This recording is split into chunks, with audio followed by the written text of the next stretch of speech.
তোমরা তো দেখলে তাকে পিছে থেকে কিরকম দেখা যাচ্ছে। মনে হচ্ছে 1 নম্বরের, বলবো না থাক। समझ रहे हो ना? এই 50 বছরের বুড়িটা নাকি বাংলাদেশের নায়িকা।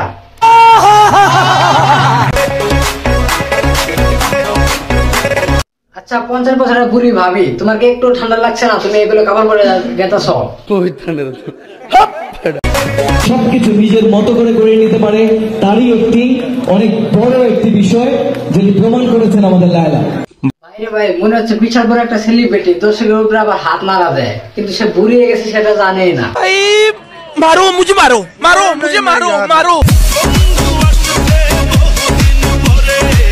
আচ্ছা 50 বছরের বুড়ি ভাবি, আপনি তো একটা বিশ্ব সুন্দরী, তা আপনাকে কি কোনোদিন প্রপোজ করে না?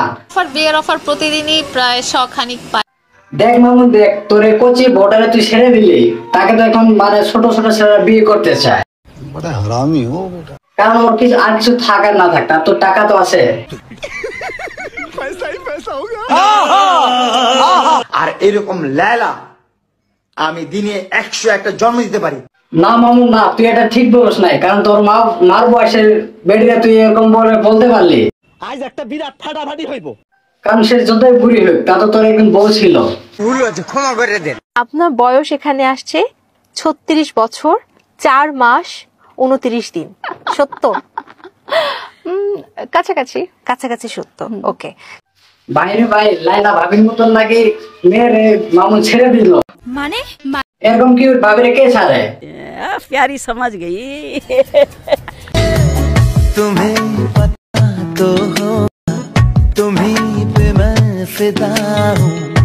না মামুন না, তুই এই কাজটা ঠিক করিস নাই, কারণ লাইলা ভাবির মতো তুই একটা কিউট ভাবিরে ছেড়ে দিলি।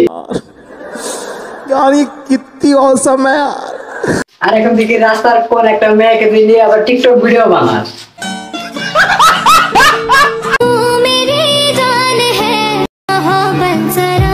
এখনো টাইম আছে মামুন, তুমি এগুলো টিকটক ভিডিও না বানিয়ে তুমি আবার তোমার মার কাছে ফিরে যাও। যাই হোক গাইস, ভিডিওটা কিন্তু বানালাম তোমাদের একটু মজা দেওয়ার জন্য, ভিডিওটা কেউ সিরিয়াসলি নেবে না।